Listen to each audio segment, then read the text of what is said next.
Shalom saudara yang diberkati Tuhan. Kita berjumpa lagi dalam penelaan Alkitab untuk bersama membahas pertanyaan dalam buku Menjabarkan Trilogi Pembangunan Jemaat Gereja Masih Injili di Minahasa mulai tanggal 16 sampai 22 Februari tahun 2025. Dasar pembahasan saat ini adalah Kitab Amsal pasal 9 ayat 1 sampai ayatnya yang ke-18. Amsal pasal 9 di bawah judul Undangan Hikmat dan Undangan Kebodohan, dan di bawah tema mingguan Buanglah kebodohan maka kamu akan hidup, dan ikutilah jalan pengertian. Saudaraku, kita masuk pada pertanyaan yang pertama. Pertanyaan yang pertama, bagaimana perbedaan karakteristik dan tindakan antara hikmat dan kebodohan menurut Amsal pasal 9? Saudara, kitab Amsal adalah kitab kebijaksanaan.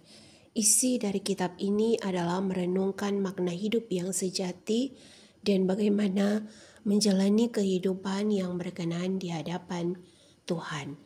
Sedangkan karakteristik artinya adalah sifat atau ciri-ciri yang digunakan untuk menggambarkan identitas. Dan yang ditunjuk oleh pertanyaan yang pertama adalah mengenai hikmat tapi juga kebodohan.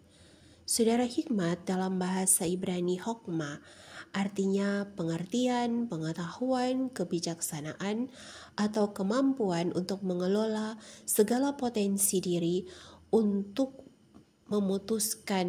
mengambil keputusan yang benar. Sedangkan kebodohan artinya adalah bebal, tolol, menolak hikmat, dan menolak didikan ilahi. Karakteristik dan tindakan dari hikmat yang pertama menurut Amsal pasal 9 ayat 1 sampai ayat yang ke-18 adalah stabil. Ditunjuk di dalam ayatnya yang pertama bahwa hikmat mendirikan rumah dengan menegakkan ketujuh tiang. Sehingga ketika ciri atau sifat hikmat adalah stabil, maka sebaliknya ciri yang pertama dari kebodohan adalah labil. Ketika hikmat memiliki fondasi yang kuat, maka apapun yang terjadi, orang yang berhikmat pasti akan tetap tenang, akan tetap kokoh berdiri. Sedangkan mereka yang bodoh adalah orang yang labil, yang setiap saat ketika datang tantangan dan pencobaan, maka mereka akan dengan mudah menjadi goyah. Ciri yang kedua adalah sehat. Dikatakan di dalam Amsal pasal 9 bahwa pelayan-pelayan perempuan mulai menyediakan hidangan, baik ternak sembelihan tapi juga roti dan anggur. Sedangkan perempuan yang menjadi simbol dari kebodohan menyediakan air tapi juga roti curian yang diminum dan dimakan dengan sembunyi-sembunyi. Sehingga karakteristik yang kedua dari kebodohan adalah sakit. Lalu yang ketiga dari hikmat adalah hidup, sedangkan dari kebodohan adalah kebinasaan. Dicatat dalam Amsal pasal 9 bahwa orang yang berhikmat maka umurnya akan diperpanjang. Tetapi orang yang bodoh akan menikmati kebinasaan. Oleh karena ayat 18 mencatat ada arwah yang dari dunia orang mati bersama-sama dengannya. Saudara, baik stabil ataupun sehat ataupun hidup itu menunjuk kepada firman Tuhan. Lalu kebodohan menunjuk kepada nilai-nilai dunia yang rapuh tetapi juga yang sementara. Sebab setinggi apapun ilmu pengetahuan, ia tidak kekal. Firman mencatat bahwa firman Tuhan itu kekal untuk selama-lamanya. Pertanyaan yang kedua, Apa saja tantangan khusus yang dihadapi orang percaya dalam mencari hikmat di era digital ini? Saudara, di masa era digital ini, semua orang berusaha mencari hikmat dengan menggunakan smartphone ataupun komputer yang dimanfaatkan bersama dengan internet.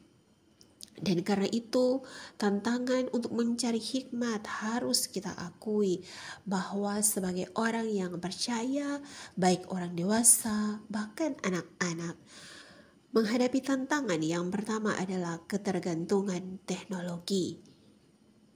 Ada fenomena, yakni fenomena nomofobia, no mobile phone fobia, yakni rasa takut atau kecemasan berlebihan ketika seseorang terpisah dari ponsel atau tidak dapat menggunakan. Yang kedua, fenomena FOMO, fear of missing out, yaitu perasaan cemas atau takut ketika tertinggal dari pengalaman atau peristiwa yang sedang tren yang juga dinikmati oleh orang lain. Tantangan yang kedua adalah infodemik, wabah informasi yang salah yang menyebabkan kebingungan, mispersepsi, tapi juga perpecahan di dalam masyarakat. Karena itu, tantangan-tantangan inilah yang selalu dihadapi oleh orang percaya ketika berusaha mencari hikmat di era digital ini. Pertanyaan yang ketiga adalah, bagaimana kita dapat menghindari jebakan kebodohan dan membuat pilihan yang bijaksana di era digital? Adalah dengan waspada. Kedua, bijaksana. Ketiga, saling menguatkan. Keempat, menolak godaan. Dan yang kelima, takut akan Tuhan. Amsal pasal 9 ayatnya yang ke-10 mencatat, permulaan hikmat adalah takut akan Tuhan dan mengenal yang Maha Kudus adalah pengertian. Saudara, demikian pembahasan kita di saat ini. Sampai baku dapat lagi. Tuhan memberkati. Shalom.